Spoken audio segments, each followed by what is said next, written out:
What's up, brochachos? Casey here from StartScreenPrintingNow.com. And you know, a lot of you brochachos have been messaging me telling me you want to see a color separation video. You just really want to know how to do color separations in Photoshop. It's probably the most requested thing you've asked me. And don't worry, you're going to learn how to do color separations in this video. We're going to get to that in a second. But when I first started this video, I was going to do a really complicated painting. It was probably going to be like a 8-color color separation. And I thought to myself, this is probably the least beginner-friendly foray into color separations. So before we can soar through the air, we gotta crawl through the mud. So we're gonna do some simple color separations to begin with. And in a later video, we'll get to some really crazy stuff. So we'll do a color separation right after this title music.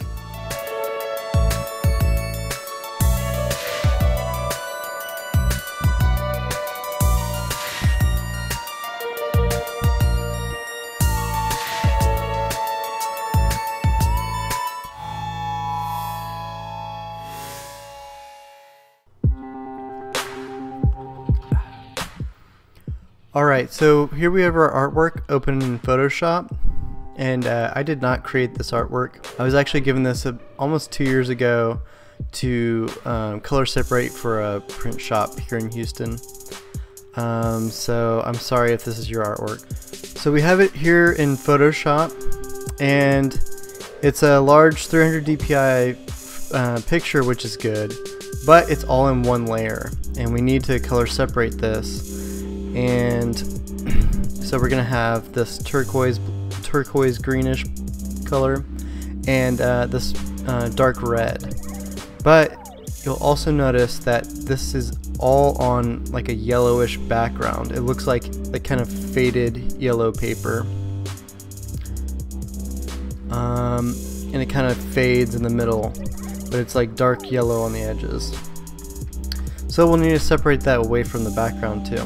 So like I said, I'm choosing this one because it's a little bit easier to color separate. This has large blocks of color, and there's only a little bit of halftones and gradients in it. Something more advanced would be like a digital painting, something that has a ton of colors that are mixing together, and this is going to be a lot easier and will be a good practice. Try and find some artwork similar to this, something that has large blocks of color in it. So let's color separate this. So what I'm going to do is I'm going to take the eyedropper tool. I hit I, and I'm going to get in here close, and I'm going to get one of these turquoise spots. Just pick it. So now I have the turquoise selected. I'm going to go up here to select color range,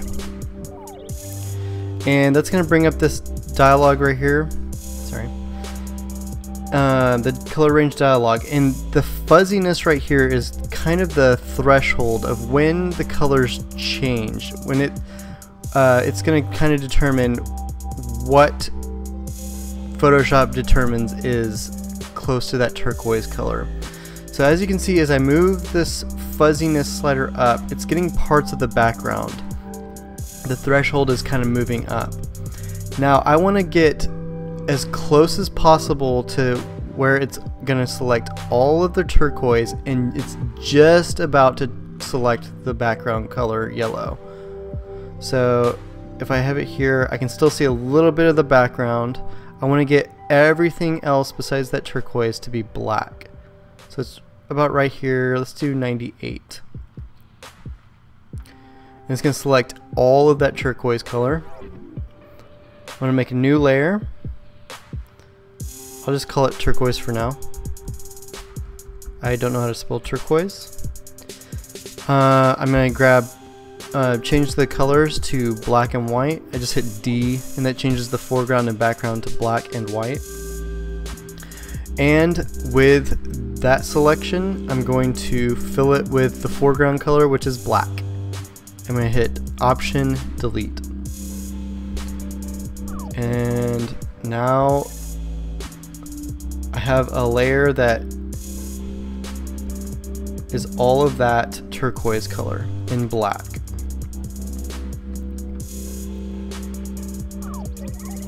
Alright, now we're going to separate out this red color from the background.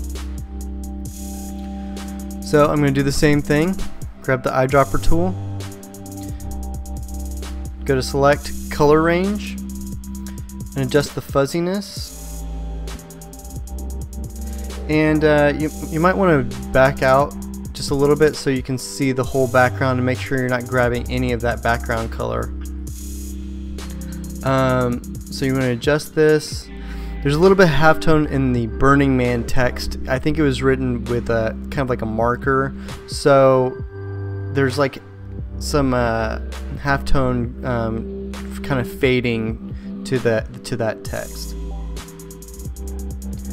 So adjust the slider again like before.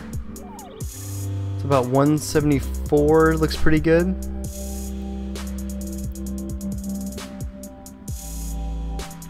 Hit OK. Start a new layer. Call it red.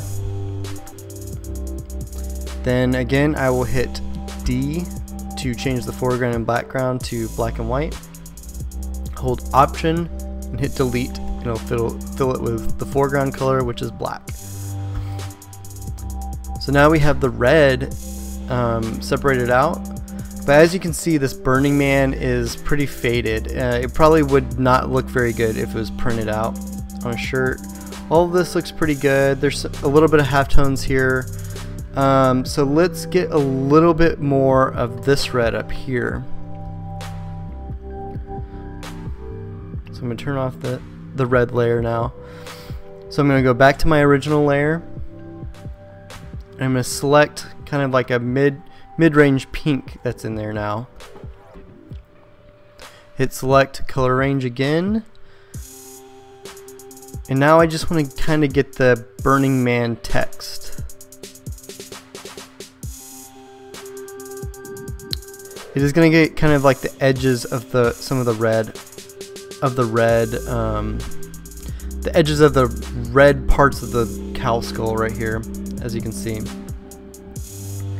So right about there, I'm going to go back to the red layer that I created, and I'm going to fill that with black. And as you can see, it's just the Burning Man text right there, and that's just going to darken it up a bit so that it shows up better. Alright, so now you can see I have a red layer and a turquoise layer. I'm going to go ahead and trim the canvas to be closer to the artwork.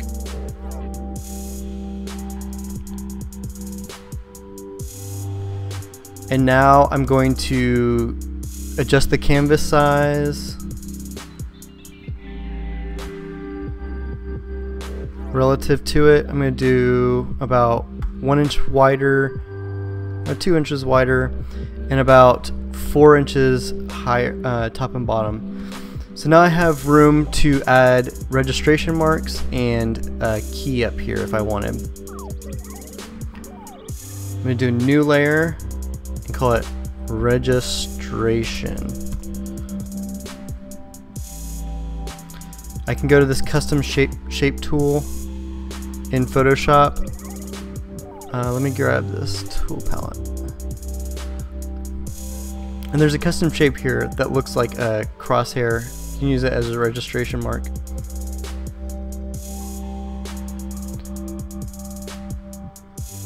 And you want to get these nice and centered. I'm just going to do them really quickly.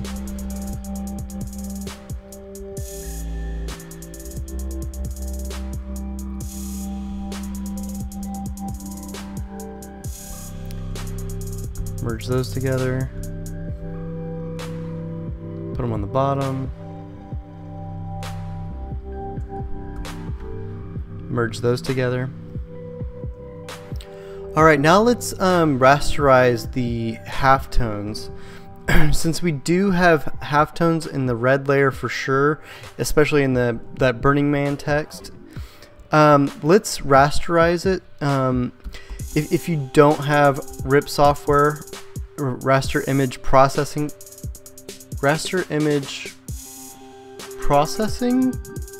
software that will, is that what it stands for? I've never thought about it. If you don't have any, you won't be able to get halftones out of your printer when you're printing films. So let's just get raster versions of this red for sure, and we'll do the turquoise as well. So what I'm going to do, I'm going to delete this bottom layer, and now I'm going to hit image, duplicate,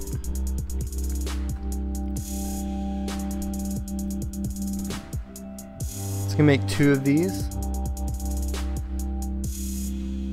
Now on this new one, I'm going to turn off one of the layers. I'm going to turn off the turquoise layer.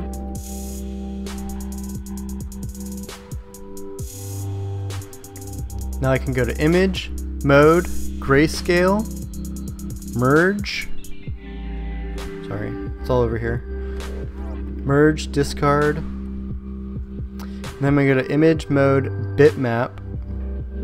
Say OK. And here it's going to ask me to set the halftone screen options. Sometimes this might be set to something else. In our case, we want to use halftone screen. I'll do 45 for the LPI, and dot angle, I'll just do 61. Ellipse, say OK. Alright, it's going to flatten our layer and bitmap it, and now our artwork has halftones in it.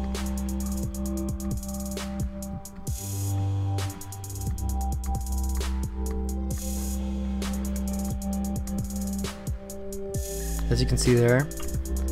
So that'll print with a little bit of texture. Now what I can do, I can go to the channels palette. I can hit the command key.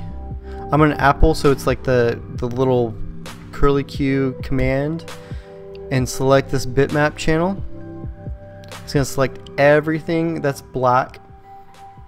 Black and gray, everything that's not white. I can go to select, save selection. That brings up this dialog box, and I want to save it in this is the name of the file right here. That's this one, our original one we were first working on right here. I'll call this red. And that's going to save this selection right here into this into our original document. I can just close that now. Okay, so now we're back into our original document. If I go into channels, there's now a channel called red. See, I have the RGB channels open right here, and there's also a new one called red in capital. I'll just call it red, so that you know it's not the red from the RGB. Okay, so here's my red layer. You know, this does not have our raster halftones. So I'm going to select all this and just delete it all. I might as well just leave that layer there though. But I deleted everything that's in that layer. I'm going to do deselect and do load selection. And that I can load one of the channels that I have. I want to load that red channel. I'm going to say invert. Now I'm going to fill it again with black. So now we have the red layer again. It's now back on there, and it has those bitmap looking halftone dots for everything. And I can do the same thing again to the turquoise layer. So I'm going to go to image, duplicate. And it's going to give us the same document over here. Now I'm going to turn off the red layer and have only the turquoise layer on. Now I'm going to go to image, mode, grayscale, say merge, discard. I'm going to say image, mode, bitmap, Say OK. OK. Make sure I have 300 pixels per inch selected, halftone screen. Say OK. 45 LPI, 61 dot angle. It doesn't really matter for this. It will probably matter a lot more when we do a more advanced color separation. Say OK. And now it'll get a little bit of halftones. I'm not really sure there were any in this turquoise layer. Oh, here we go. There were some.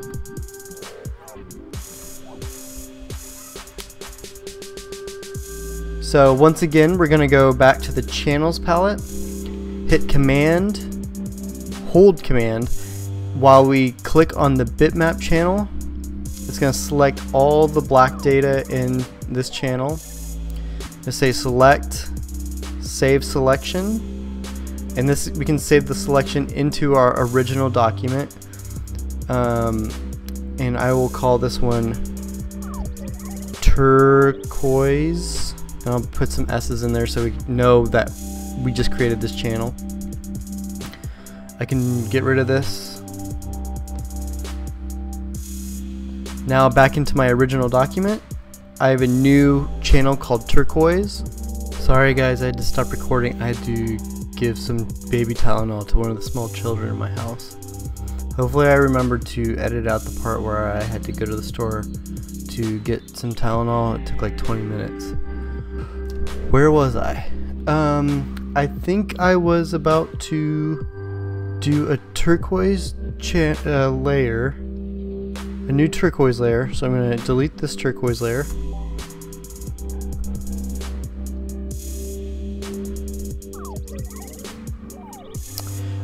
So what I did was I kept the turquoise layer, but I deleted it. I selected all and I deleted everything that was in there. Now I'm going to go to select, load selection, go to turquoise, go to invert, say OK, and then option delete, fill it with black. And now I have a red layer and a turquoise layer. And I could turn these on one at a time and hit file print and print them out.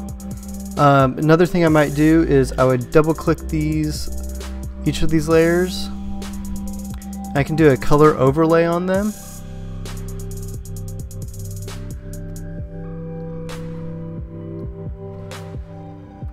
Just so visually I can see them separated like this. And I can always turn off that layer style when I'm going to print it. Hold on, my computer has to think about it. And I can do the same thing with the turquoise layer, double click it, go to color overlay. I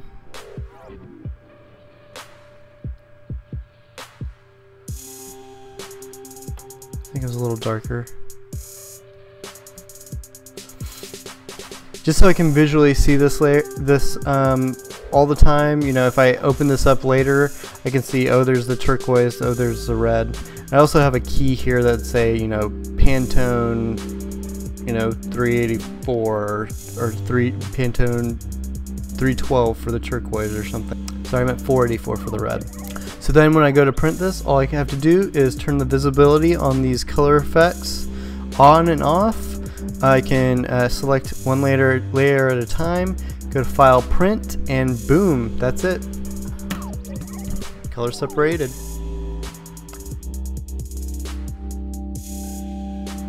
Thanks for watching the video, guys. If you liked it, hit the like button, email your grandma, and more importantly, hit the subscribe button. If you're subscribed, I am going to be filming a more advanced color separation video in the near future. That one's going to be really cool and you don't want to miss it, because a really awesome artist that I love, it has been kind enough to donate some artwork to me that he's going to let me color separate, and I'll do that for you guys. And the only way you're going to know about it is if you subscribe, and you'll know when that video goes live. Also going to start doing some live streaming videos. I was going to maybe answer some questions live, maybe do some drawing at the same time or printing at the same time. And the only way you'll know when I do go live for live streaming is if you're subscribed. You'll get a notification that I'm going live, and you can hop on and ask questions. So yeah, subscribe, like the video, and also don't forget to check out startscreenprintingnow.com. We have a forum. You can ask questions there too. Thanks, guys.